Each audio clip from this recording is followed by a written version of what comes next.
What's going on, Solid Steppers? What's up, Tech the Titans? This is Miss Ward coming to you.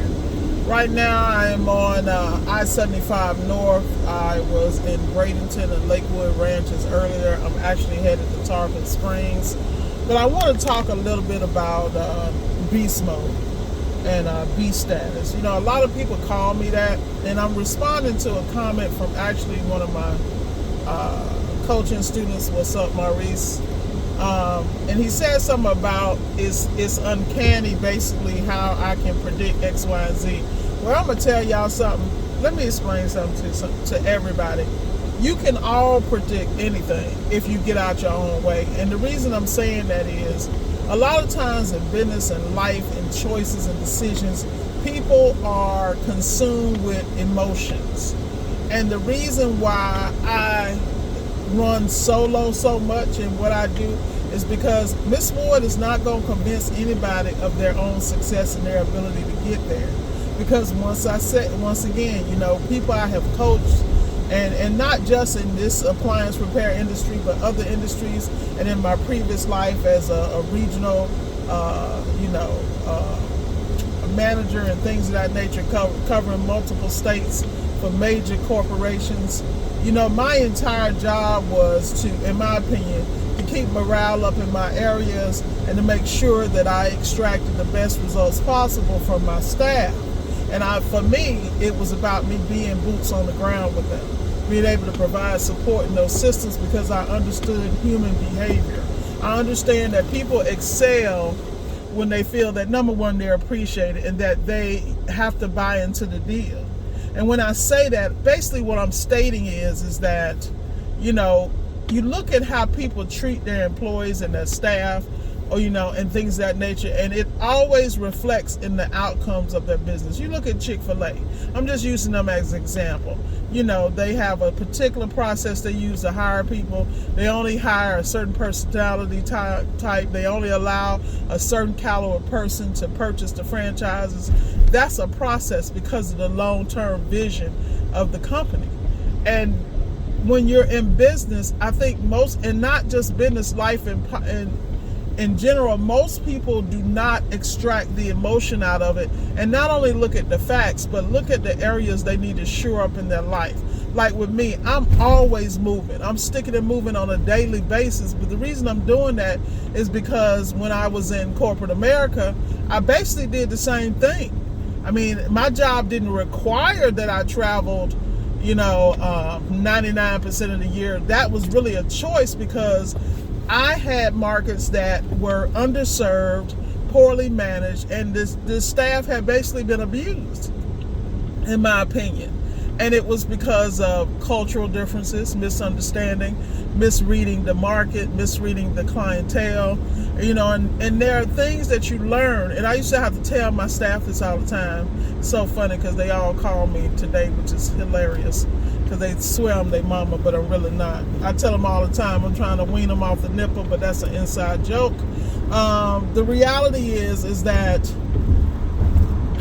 any situation you go in, you should be able to read everything.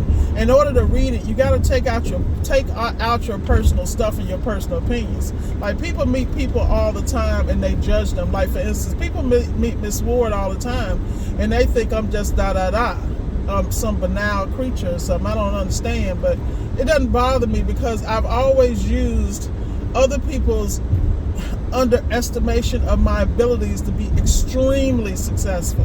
Because first I had to not take it personal. I had to understand that people have preconceived notions because that's how they've been raised, and it's also the limit of their exposure in life. Most people ain't been nowhere, they ain't seen nothing.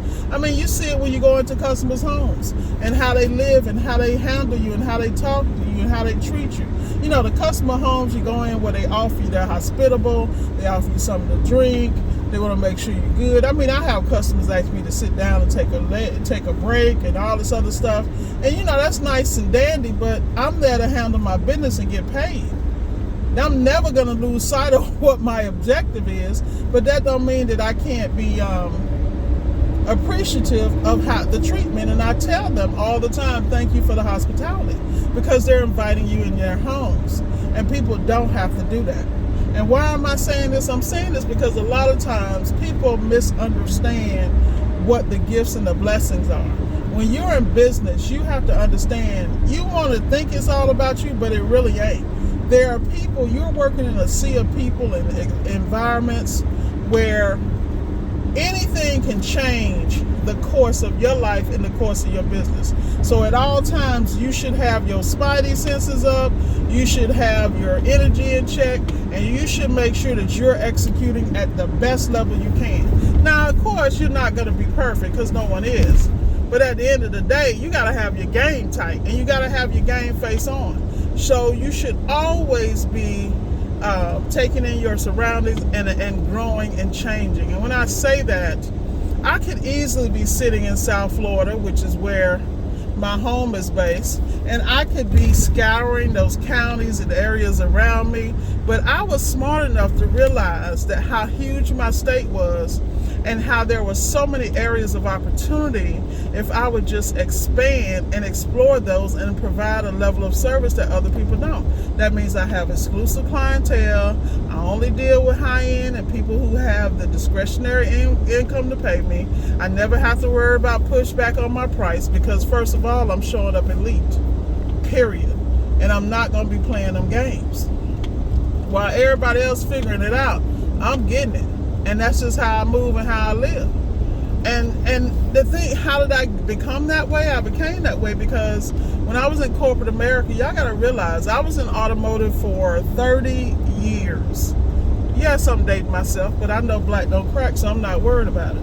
The reality is, though, is that, you know, I always have my students tell me all the time, Miss Ward, I get up and go and do what I need to do because anytime I think I'm not going to be able to do something, I think Miss Ward is out here doing it. So if Miss Ward can get out here and do it, I know I can. And that's a compliment, but the reality is my entire life, I have not been given anything. I mean, I ain't gonna sit here and lie and say I ain't want somebody to give me something because it gets old. But the reality was I've been blessed to be surrounded by women in my life who were go-getters. You know, my mom was a single parent, 3 daughters, and which is a gift and a curse. And all of us had to get up and do stuff. Like, I was the oldest, so, you know, I was working a job at 11 and 12, lying about my age. So I would go, I remember my first job was KFC. Lord forgive me. By the time they figured out, you know, they didn't have E-Verify, so I could lie about my age and get hired. I worked there for probably 3-4 years. They never knew. And when they figured it out, it was hilarious. But anyway, let me not go down that road. What I'm saying is that, you know, my mother gave me everything she could, but I also was blessed because I had teachers and coaches along the way who believed in me, even when I didn't believe in myself. And I'm not just talking about as a child, even as an adult. I was blessed because I had upper management in my profession who saw things in me I didn't see in myself. They saw the work ethic. They saw that I would go in environments and just kill it. I'm not even knowing I'm killing it. This is how ignorant I was. I didn't know how to read a P&L. I mean, there were times I was working in companies, I wouldn't get my bonuses. They were manipulating the paperwork, and there were auditors. I mean, this is how good God is. I'm just telling y'all the truth. Y'all look at what I do and how I move, and they don't understand, but they don't understand there was a price I paid for that. You know, people want the blessing, but they don't want to go through what you had to go through to get the anointing. That's real. Like, that's a whole situation.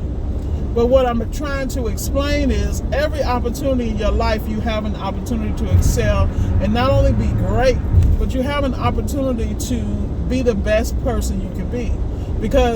And then you got to realize when you got to move. Let's have that conversation, because a lot of y'all can't get to the next level because you are surrounded by stagnant, backwards ass people. And I'm going to just keep it real, because that's what I do. You know, there are people in your life who are not supportive. They are always down talking what you're trying to do because it's ignorant to them. They haven't been exposed. They don't do it. Don't know nobody who do it. And then they get offended because you want to go out and actually do something different. I keep trying to tell y'all, sometimes you just got to chill. You got to be by yourself, learn yourself, look at your areas of opportunity, and then seek people, places, and things, and training and teachings and books. You know, in this day and age, there's no reason, I swear, there is no reason for anyone to be broke. There's no reason for anybody to be slow. I'm just keeping it real. You know, at this point, you just don't want nothing. And I tell people that all the time. This is why I don't deal with a lot of people, because I'm extremely no nonsense, because I realize if I'm around the mediocre people, then I might get some of that mediocrity. And I don't need that in my life. I need excellence. I need to continue to push myself to the higher levels, and financially, mentally, emotionally, because at this point in my life, it really ain't even about me. You feel me? I'm leading a phenomenal life. I am truly blessed, and I've come to a point in my life where I'm very clear about who I am, whose I am, and how that goes. So every day, the only thing I'm dealing with is me. And when I say that, I mean, if I fail at something, it's on me. If I excel at something, it's on me. You feel me? If I choose not to do something, it's on me. See, I'm owning all that, but a lot of people can't do that, man. They be on the okie doke. You guys, I'm running into Tampa right now, so you're seeing the skyline of Tampa. Anybody know me? I swear I'm about to hit this bridge called the Skyway. I can't. Y'all don't understand. I'm gonna be off this video praying and playing gospel. But I mean, most bridges I'm good on, but it's two I am not feeling. Skyway is one here in Tampa, and the other one is that doggone Sanibel that got wiped out during the hurricane. I can't. But anyway, y'all hear that fear coming up in my voice. I'm telling you, we all have our challenges, but I'm very clear about mine all day long. I'm going to Tarpon Springs, and I really hate that it takes me through this bridge. But with that said, stay focused on what you got to do and continue to push forward.